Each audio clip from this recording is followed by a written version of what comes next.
AB 2552, nas pessoas do eminente ministro Zanin, da ministra Carmen Lúcia, eu saúdo a todos os presentes com a paz do nosso Senhor e Salvador Jesus Cristo. Senhor presidente, eu começo trazendo para essa corte duas premissas. A primeira é que Felipe Martins, ele não ia ao Palácio da Alvorada. Felipe Martins trabalhava no Palácio da Alvorada. Todos sabemos que ele era assessor internacional do presidente da República, trabalhando no Palácio do Planalto, mas que a partir de 30 de outubro de 2022, o presidente passou a despachar no Palácio da Alvorada. E lá era o local de trabalho de Felipe Martins. Portanto, as suas idas ao Palácio da Alvorada não podem causar perplexidade para absolutamente ninguém. A segunda premissa é com relação aos documentos juntados pela douta Procuradoria da República. Um referente ao que foi encontrado na casa do ministro Onyx Torres, que o senhor advogado já bem esclareceu aqui, que era um documento público de muito antes das eleições, ministra Carmen, e que lá tem 3 digitais, do próprio Onyx Torres, do policial federal e do seu advogado. Então, Felipe Martins não tem qualquer relação com aquele documento. O segundo é o documento encontrado com o tenente-coronel Mauro Cid, encaminhado dele para outro telefone dele mesmo, onde ele coloca 3 datas, telefone, 3 datas importantes, utilizada pela Procuradoria da República. O colega falou de 5 datas, mas aqui na denúncia o que tem de relevante são 3 datas. Dia 6, dia 18 de novembro, dia 6 de dezembro e dia 7 de dezembro. E nessa reunião do 7 de dezembro é a reunião que aparece o nosso herói da vez, que é o senhor general Freire Gomes.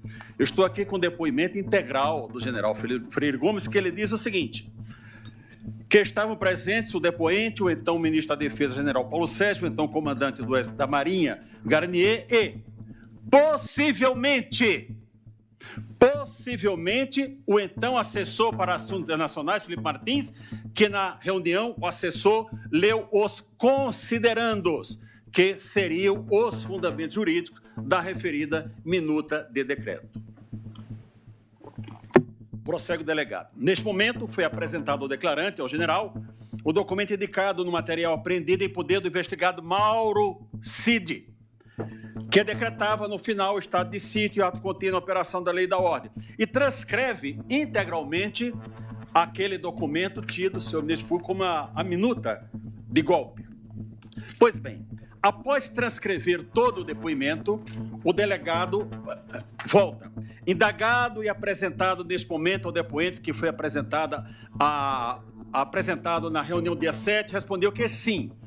Na referida reunião, possivelmente, Felipe Martins leu o referido documento, o referido conteúdo aos presentes e depois se retirou do local, ficando apenas os militares, o então ministro da Defesa e o então presidente da República, Jair Messias Bolsonaro. Eu volto ao documento mencionado. Senhora ministra Carmen Lúcia, senhor ministro relator.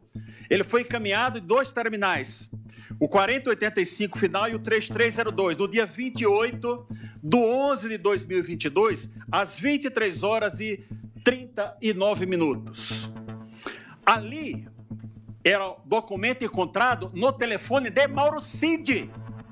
Não existe nestes autos uma única mensagem de Felipe Martins para qualquer pessoa.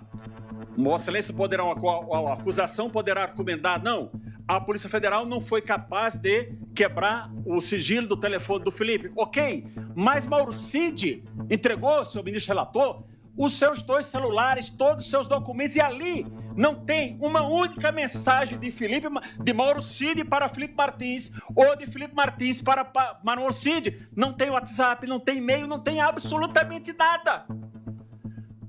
Mauro Cid foi ouvido 9 vezes, que está nos autos, foi citado pelo ministro Fux, mas foram 11.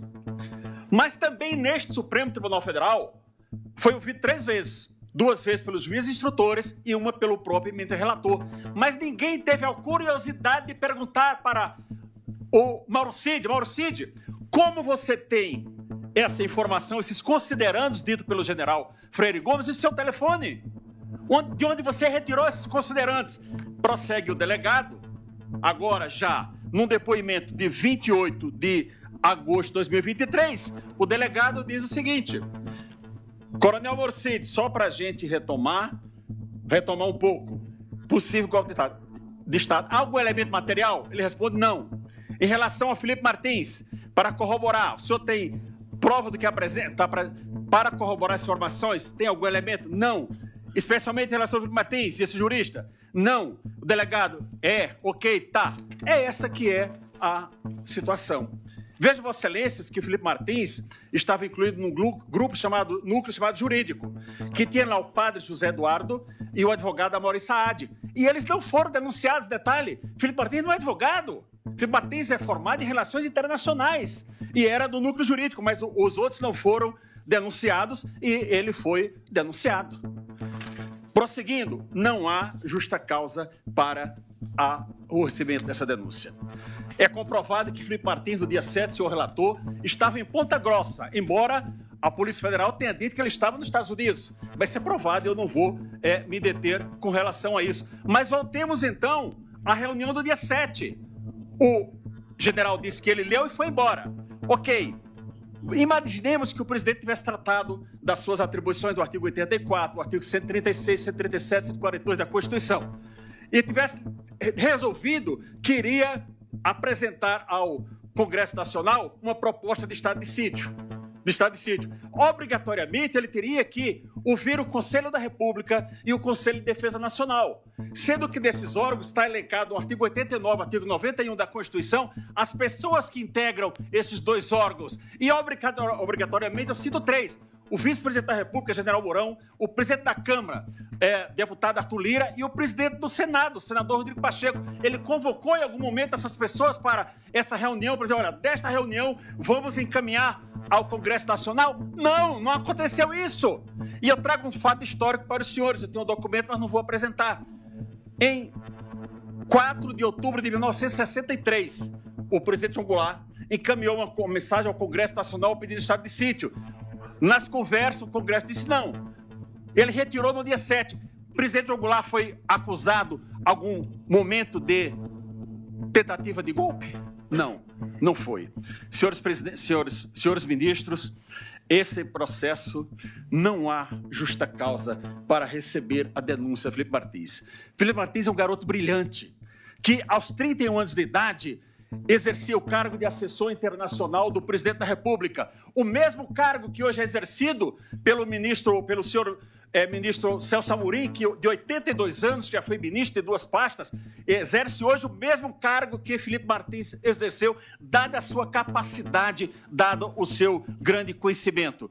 Eu quero, para finalizar, senhor presidente, deixar minhas homenagens aqui a todos os acusados, especialmente ao presidente Bolsonaro, a quem eu oro por sua saúde, ao general Braga Neto e ao doutor Anderson Torres. Em caso de recebimento da denúncia, eu rogo a Vossa Excelência que essas cautelares sejam afastadas.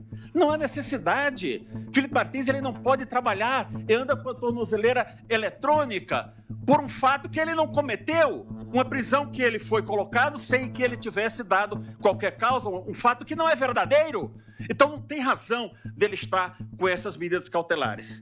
Digo mais a Vossa Excelências que as guerras não importam como elas começam, senhor Procurador-Geral da República, mas existe um momento que a guerra tem que parar. Melhor que seja num processo de paz, porque se não houver um processo de paz, ou teremos vencidos e vencedores e ninguém é vencido nem vencedor. Eu peço o afastamento das cautelares, caso seja recebida essa denúncia. E para finalizar, senhor presidente, estou dentro do tempo ainda, mas se passar um tiquinho, eu peço a tolerância a Vossa Excelência, não é? Mas para finalizar, nós tivemos nesse fim de semana, ministra Carmen, a celebração da Páscoa. O apóstolo Paulo, quando escreveu a Timóteo, ele disse, olha, Timóteo, na minha primeira defesa, ninguém me deu ouvidos. Mas Felipe Martins aguarda que esse tribunal hoje dê ouvidos à sua defesa e que aquele processo de crucificação que Jesus sofreu, Felipe Martins está sofrendo desde 8 de fevereiro de 2024, mas ele tem que acabar hoje. Vossa Excelência tem o poder para fazer isso. Eu peço, senhores ministros, a rejeição da denúncia. Felipe Martins só está nesse processo por um único fato de ser o assessor internacional de do presidente Bolsonaro. Não tem qualquer relação. Imagine se ele tivesse feito a leitura desse documento, qual seria o problema? Eu poderia tratar aqui de outros artigos, mas consegui ficar dentro do tempo e agradeço a tolerância de Vossa Excelência, senhor ministro, por nos 30 segundos que eu passei.